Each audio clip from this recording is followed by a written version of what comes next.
Alright, after your child has colored their coffee filter however they want, just put it on some kind of plate, get some water and put it in anything they can use to just kind of squeeze or drop it on and let them soak their coffee filter.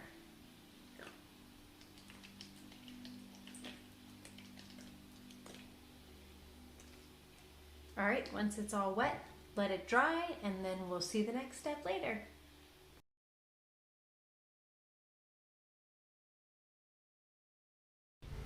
Okay guys, so our coffee filter is dry and it's all colored.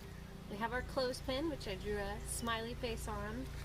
We're going to take our coffee filter and kind of smush it in the middle, just like that. Stick your clothespin in. And then look at that, friends! We made a beautiful butterfly. How cute is that? Look, we can even put him on our plant.